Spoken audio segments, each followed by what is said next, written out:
High, কি অবস্থা সবার? আজকের ভিডিওতে সবাইকে স্বাগতম। আজকে আমাদের আলোচনার টপিক হচ্ছে গর্ভ অবস্থায় কি কি খাবার খাওয়া উচিত নয়। গর্ভ অবস্থায় এমন কিছু খাবার আছে যা এড়িয়ে চলা উচিত, কারণ এই খাবারগুলো মায়ের এবং শিশুর স্বাস্থ্যের উপর নেতিবাচক প্রভাব ফেলতে পারে। গর্ভ অবস্থায় প্রতিটি ধাপে খাবারের ভূমিকা অত্যন্ত গুরুত্বপূর্ণ, তাই আপনার এবং আপনার শিশুর সুস্বাস্থ্যের জন্য এগুলো জানা অত্যন্ত গুরুত্বপূর্ণ যে গর্ভ অবস্থায় কোন কোন খাবার অ্যাভয়েড করা শরীরের জন্য এবং অনাগত শিশু স্বাস্থ্যের জন্য ভালো। তাহলে চলুন আমরা জেনে নিই কোন কোন খাবার আমরা এড়িয়ে চলব। এ সময় বিশেষ করে কাঁচা এবং অপর্যাপ্ত রান্না করা মাছ বা মাংস থেকে দূরে থাকতে হবে।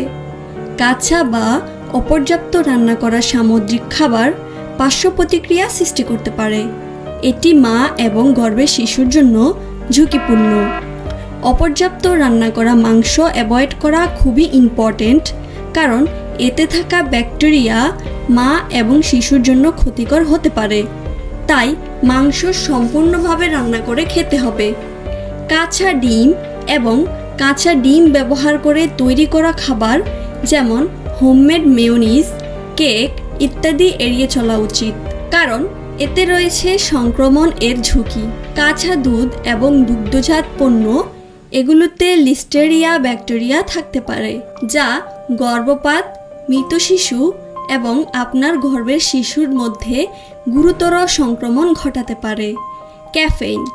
ক্যাফেইন বেশি গ্রহণ, অতিরিক্ত ক্যাফেইন নেওয়ার কারণে শিশুর ওজন কম হতে পারে এবং গর্ভপাতের ঝুঁকি বাড়াতে পারে। দিনে 200 মিলিগ্রামের বেশি ক্যাফেইন গ্রহণ করা উচিত নয়।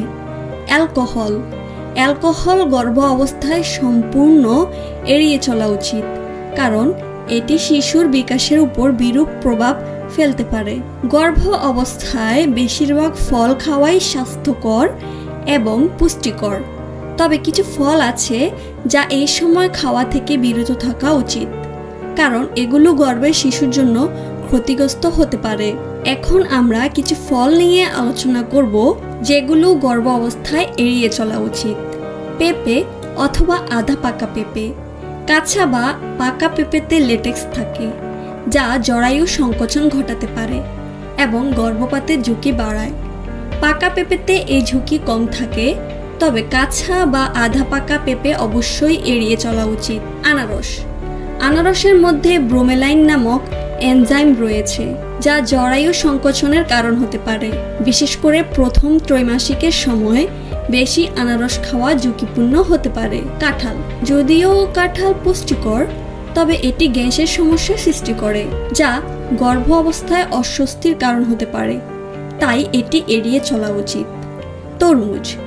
তরমুজও স্বাভাবিকভাবে স্বাস্থ্যকর, তবে এটি শরীর থেকে টক্সিন বের করে দেয়, যা গর্ভ অবস্থায় খুবই উপকারী। ধন্যবাদ। আশা করছি আমাদের উপরিক্ত ইনফরমেশনগুলো গর্ভ অবস্থায় আপনাদের অনেক কাজে লাগবে।